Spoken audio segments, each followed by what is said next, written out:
Estas férias leve o observador no bolso. Na praia, no campo ou entre viagens, acompanhe toda a atualidade sem limites. Assine com 40€ de desconto e habilite-se a ganhar uma estadia de 2 noites num dos hotéis boutique da Small Portuguese Hotels. Este verão, desligue da rotina, não da informação. Assine em observador.pt.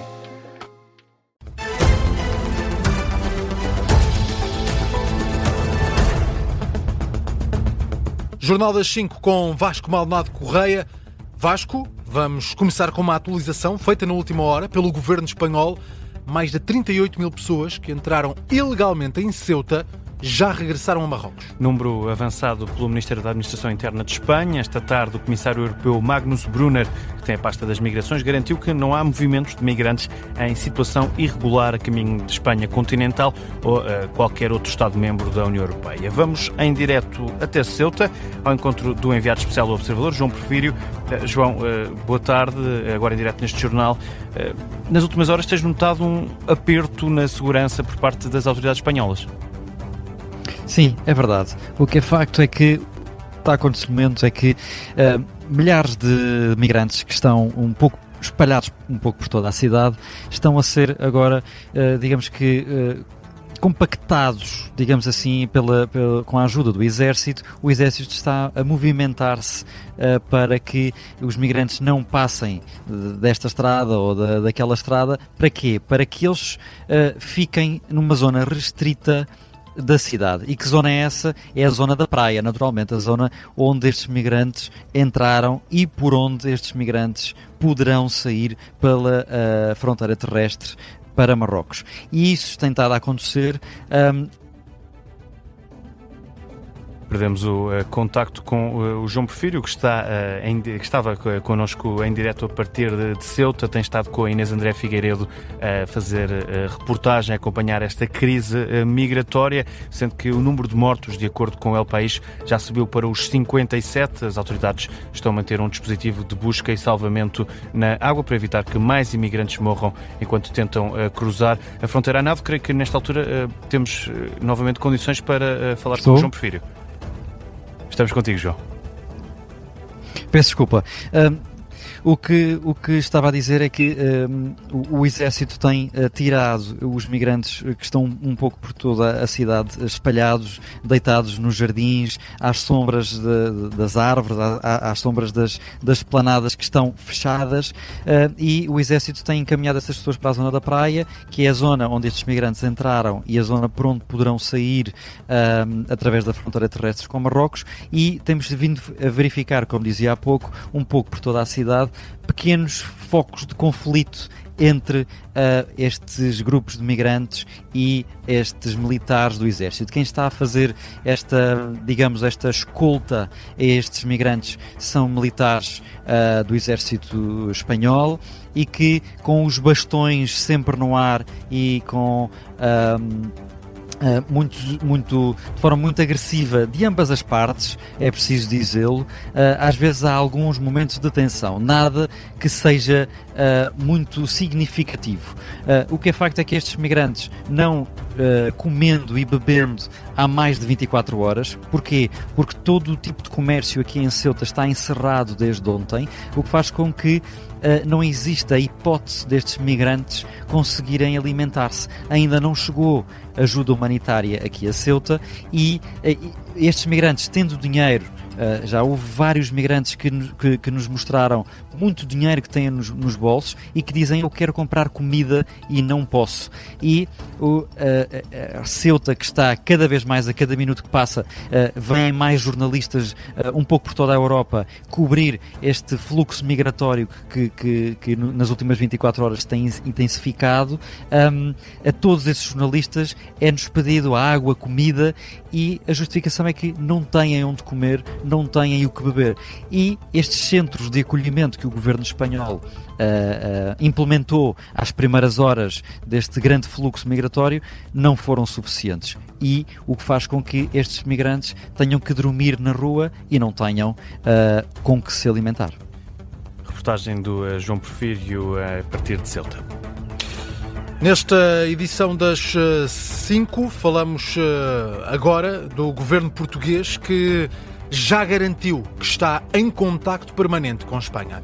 Não só a nível diplomático, mas também do ponto de vista das autoridades. Em comunicado, o Executivo explica que a GNR e a Polícia Marítima estão articuladas com as autoridades espanholas a agir em concertação para dar resposta a esta crise migratória. O Governo assegura que recebeu a garantia por parte do Executivo de Pedro Sánchez de que o fluxo de milhares de pessoas a entrar em Espanha, especialmente nestes últimos 2 dias, vai ser revertido. Neste comunicado, o Governo reafirma também que a integridade do sistema Schengen depende de um controlo rigoroso das fronteiras e do combate a todas as formas de imigração ilegal. Mas há governos europeus que estão a ir um pouco mais longe. Itália, Finlândia ou República Checa são alguns dos países que pedem a suspensão temporária do acordo do espaço Schengen em Espanha. Pedem que se adotem medidas excepcionais, incluindo a reposição dos controlos no espaço Schengen com Espanha, um pedido que já mereceu reação por parte do Executivo espanhol, que fala em demagogia. Por cá, o Chega também se junta a esse apelo. Na última hora, André Ventura insistiu também na necessidade de encerrar as fronteiras com Espanha. Se um governo é incompetente, corrupto ou inerte, não pode, por isso, levar todos os povos da Europa para uma situação equivalente. É por isso que apelo ao governo de Luís Montenegro, ao governo liderado pelo PSD, que consiga repor ainda durante o dia de hoje as fronteiras com Espanha para garantirmos que nenhum destes milhares, dezenas de milhares de migrantes passam para o território português nas próximas horas. André Ventura acusa o país vizinho de não conseguir defender o próprio território, deixa um recado ao governo espanhol. O que fazem com as fronteiras espanholas é com eles. Se querem deixar toda a gente entrar, regularizar toda a gente, é um problema que Espanha vai ter que resolver. Não nos metam a nós nesse filme, não metam os portugueses ao barulho e salvem ou salvaguardem as relações com os outros povos, nomeadamente com os 2 países com os quais têm fronteira externa. Críticas de André Ventura deixadas na sede do Chega esta tarde. Vasco, apesar dos apelos do Chega, que acabámos de escutar, e também de vários países europeus que já mencionámos, o território de Ceuta está abrangido por um regime especial dentro do espaço Schengen, que obriga já a um controle das saídas nas fronteiras. Estando Ceuta no continente africano, aplicam-se por isso regras diferentes, é o que explica também a Rádio Observador Madalena Maier Rezende, especialista em relações internacionais. Quer isto dizer que quem está em Ceuta não consegue entrar sem fiscalização em Espanha continental e também no resto da Europa. Tem um regime especial e existem controlos nas ligações com a Espanha continental.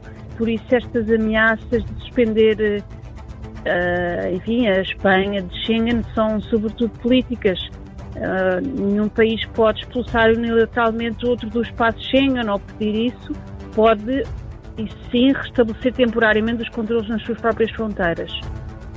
Madalena Maier Rezende diz que esta crise migratória acaba por ser um petisco para os partidos da extrema-direita na Europa, que querem passar a ideia de que as fronteiras estão fragilizadas. No contexto político europeu em que a extrema-direita ou está, enfim, no poder ou está, a crescer eleitoralmente de forma muito clara, é obviamente um petisco para estes partidos, uma vez que passa a mensagem de que as fronteiras externas da União Europeia, e especialmente as de Espanha, estão descontroladas e que a qualquer momento pode haver uma invasão da Europa.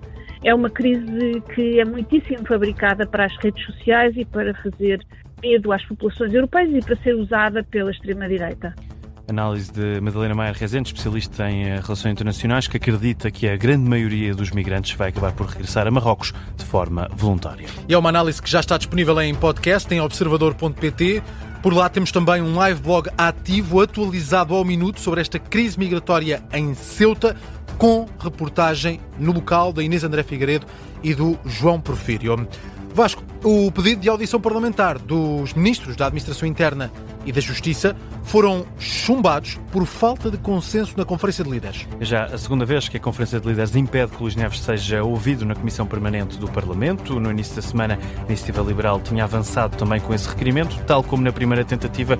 Desta vez foi o pedido do Chega a ser chumbado, mais uma vez com os votos contra do PSD e do CDS. Era necessária uma decisão unânime entre as bancadas para convocar uma reunião extraordinária. Ainda assim, assim, a Conferência de Líderes aprovou, sim, por unanimidade, uma outra reunião da Comissão Permanente da Assembleia da República, mas para debater um outro tema, será sobre a situação dos exames nacionais e todo o processo que está em curso. Está marcada para as 3 da tarde de segunda-feira, sem certezas sobre a presença do Ministro da Educação. Falamos agora do Partido Socialista. O secretário-geral do PS, José Luís Carneiro, esteve hoje de manhã na Rádio Observador e avisou que não tem medo de ir a eleições. No Sob Escuta, José Luís Carneiro garante que está pronto para uma ida às urnas antecipada, se surgir uma nova crise política, ainda que assuma que esse cenário deve ser evitado. O Partido Socialista será parte responsável para garantir estabilidade política ao país, mas não teme as eleições. Isso quer dizer o quê, exatamente? Quer dizer que o Partido Socialista se tem vindo a preparar para ser uma alternativa para responder aos cidadãos. E já está pronto? Há um ano que tenho e que temos equipas diversificadas. Já está pronto? O Partido Socialista é um grande partido que tem capacidade convocatória para servir o país quando os portugueses assim o entenderem. Não é por nós que haverá crise política. É o que diz o líder do PS. Em entrevista ao Observador, responsabiliza o Primeiro-Ministro pela instabilidade no governo. Entrevista no programa Sob Escuta, que já está disponível em podcast. Passam agora 11 minutos das 5 da tarde. Vasco Maldonado Correia, que outras notícias marcam a atualidade? O Estado registrou um déficit de mais de 200 milhões de euros na primeira metade do ano, é o que consta do mais recente balanço da entidade orçamental divulgado esta tarde. O Estado passou de excedente orçamental para o déficit, com um decréscimo de cerca de 2.200 milhões de euros face ao mesmo período do ano passado, redução explicada por vários fatores, como os gastos com a regularização de dívidas do Serviço Nacional de Saúde. A esta hora estão quase 1.000 operacionais a combater o incêndio em Valpassos. São apoiados por mais de 300 viaturas e agora 12 meios aéreos. As chamas começaram já há 3 dias e queimaram mais de 15.000 hectares até agora. O fogo alastrou para Mirandela, também para Vinhais, já chegou também a Macedo e de Cavaleiros. Entretanto, o incêndio que começou ontem em São Domingos, no Concelho de Chaves, junta por esta altura quase 200 operacionais no terreno e também 6 aeronaves a combater as chamas. A Provedora da Justiça revela que todas as queixas relacionadas com o processo de classificação dos exames nacionais do ensino secundário foram arquivadas. Garante também que o Ministério da Educação já adotou medidas adequadas para corrigir os problemas registados nesta fase. Em causa estavam várias denúncias de famílias na sequência dos problemas registados com a classificação e a divulgação das notas dos exames do ensino secundário. No futebol, António Silva já está em Inglaterra para assinar com o Bournemouth. No central vai deixar o Benfica para rumar ao futebol inglês. Ontem, depois da vitória encarnada sobre o St. Gallen, António Silva despediu-se dos adeptos e o próprio treinador Marco Silva confirmou que foi a última partida do central formado no Seixal. A imprensa desportiva aponta para valores à volta dos 25 milhões de euros para esta transferência de António Silva para o futebol inglês. O Vasco Maldonado Correia regressa às 5h30. Já a seguir temos Explicador. Vamos falar sobre a situação em Ceuta.